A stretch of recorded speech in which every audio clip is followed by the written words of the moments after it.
Hope uko poa, naamini uko vizuri kabisa na uko vyema. Stori kubwa tu ni kwamba leo kwenye VOC Media tunaenda kumzungumzia mchezaji Jean-Claude Grimugisha. Mchezaji huyu anakipiga kwenye kikosi cha Al Hilal Omdurman, mchezaji ambaye kwa sasa ana umri wa miaka 21. Mchezaji huyu, stori kubwa tu ni kwamba siku za hivi karibuni alikuwa na uvumi mingi sana kwamba atajiunga na Simba Sport Club, ya kwamba atajiunga na Dar es Salaam Africans, yani timu kutoka Kariakoo.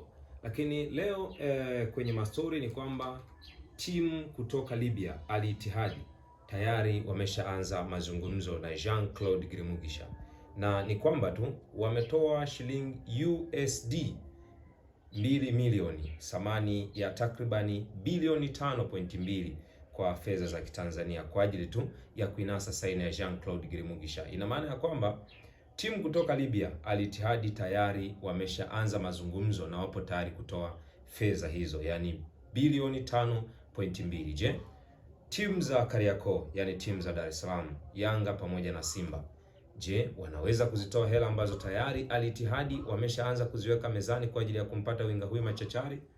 Kingine tu ni kwamba Jean-Claude Grimugisha ni miongoni mwa mawinga bora sana barani Afrika.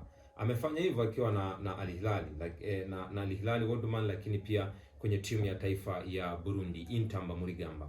Ukimwangalia uwezo wake umekuwa ni uwezo mkubwa sana, hususan pale tu anapopata nafasi ya kufenti kutoka kushoto na kulia, na amekuwa akifanya vizuri. Uzoefu wake ni wa kutosha sana kwenye michuano ya klabu bingwa, kwa sababu msimu huu tu alikuwa na Al Ittihad na alicheza baadhi ya mechi muhimu na zilikuwa ngumu na zilikuwa kubwa kwake, ikiwemo mchezo Al Hilal dhidi ya Mamelodi Sundowns, ambao mpaka sasa kwenye michuano ya klabu bingwa barani Afrika wao wapo kwenye hatua ya fainali. Hii inamaanisha kwamba alikutana na timu zenye uwezo na ubora mwingi.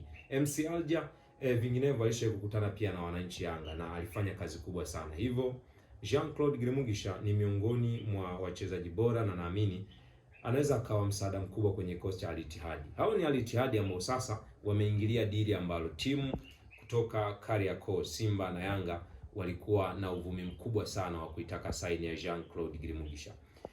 Mtazamaji tu wa VOC Media Sport, ni kwamba usisahau kusubscribe, kulike na kushare ili uwe wa kwanza kila siku kupata taarifa kama hizi. Langu jina ni Tembo.